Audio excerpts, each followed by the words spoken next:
There's gyro today. Right, folks, we approach this ale right here in front of me, folks. It's a rather peculiar ale because it says you have to be really careful when pouring it. You pour it gently because the sediment has to stay at the bottom of the bottle. This is one of the ones I got from the ale shop just at Kilmahog. Great name, Kilmahog. Lots of pigs getting taken away to get slaughtered. So yeah, it's very unusual. So we just do this rather carefully as we open the bottle and pour it gently, it says. So here we go. The only thing is though, as you pour it gently, oh, it's going to get a bit of a head, is it? Oh, that's okay. I thought it was going to end up being a bit flat, but there you go. Excellent. Quite a dark looking beer, isn't it?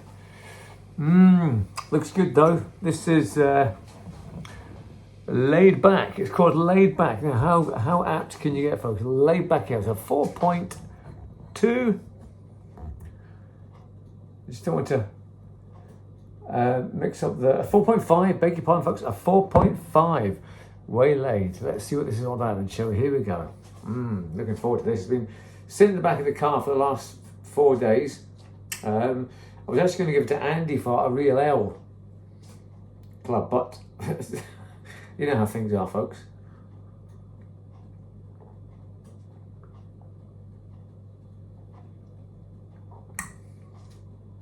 Yeah, it's all right. It's a bit soft, a bit lifeless, almost. It's quite syrupy. It's got a nice sort of hoppy taste to it though, but yeah, I like some sort of a bit of fizz, a bit of pizzazz about the ale there. Now, it is very laid back, I suppose.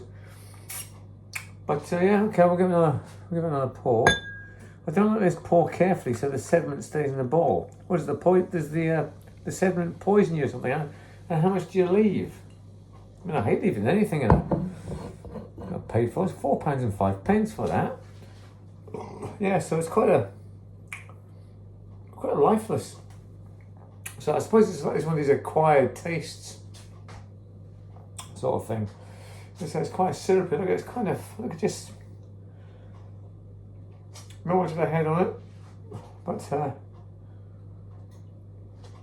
maybe that's how they make them down south, near Calendar.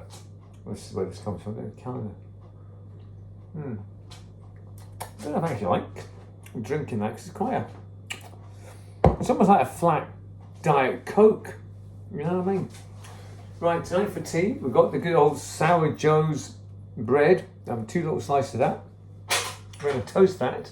I made myself some Jack Special egg mayonnaise made with mayonnaise, a lot of pepper, bit of salt, salad cream, and a touch of English mustard just to give it a bit of a boosh, you know. A bit of a hit for six as you play it. Oh, he's hit the boundary, look at that. Gone for six. And that's what that does, you know. It's not like your Jeffy Boycott, no runs, normal sort of mayonnaise, egg mayonnaise. Get some bland egg mayonnaise, don't you? But this one is a hit for six. 6 and out, boom, there you go. Yes, this is very a bit disappointed. I like the name Laid Back. So a rather disappointing. Oh, it's going to be about. I was going to say 4. It could have been a 5. Somewhere in between. 4.5. Yeah, it's a bit disappointing, folks. Just a bit lifeless now. I'm just a bit scared to pour it all out there. I feel like lying on my stomach there, man. However, we did pay for it, so. I think it's one of these pints that you have to sort of enjoy slowly. You can't really hoover that back and drink a lot of that. That's just a one bottle sort of thing, that is. Let's make sure my sour. I love sour bread toasted. It goes out lovely crispy on top and it stays soft in the middle. It's like, you know, when you cook a steak and you've got to have a bit of pink in the middle. That's what toasting sourdough bread is like. Anyway, folks, I'll rattle on somewhat. So thank you for watching this little segment. As always, keep your bottle opener close by, folks. And always, shades on. subscribe and like. Thank you. Right, just one last thing, folks. I've got a massive dilemma. As you saw earlier on at a charity shop, I saw Julian Cope's Megalithic European, the big book about all the standing stones and circles and stones in Europe, and also beside it was the Modern Antiquarian, which is a tome that I have been after forever, since it came out in 1998. I've been after it. It's about 150 odd quid, but in the shop there it was 70 quid. And the dilemma is, you know, I mean, I know I'd read it, and I've been after it for so long. I'm a massive Julian Cope fan, as you know, folks, and this is something I've been after forever. I keep saying that, I'm repeating myself, sorry. So the dilemma is, do I go straight down to shop tomorrow? I was swithering about it today, spend 70 quid in it, and you know, it's something, I keep saying it's something I've been after for ages, and it is, folks, and I want it, so I'm going to go. There is no dilemma. I'm going to have to go and get it. It's as simple as that. I hope it's still there in the morning. 70 quid in the shop window, 70 quid. You know, when they all passed, I couldn't believe it. It was like drawn straight in. Wow.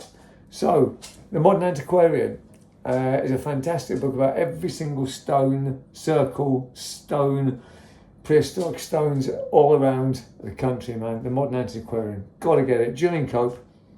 There's no dilemma. There is no dilemma. Okay. Healthy tea, folks. Yeah, thank you.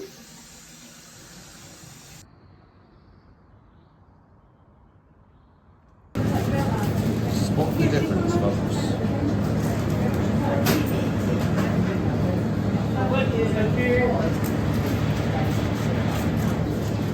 Hobbies. Tea time coffee.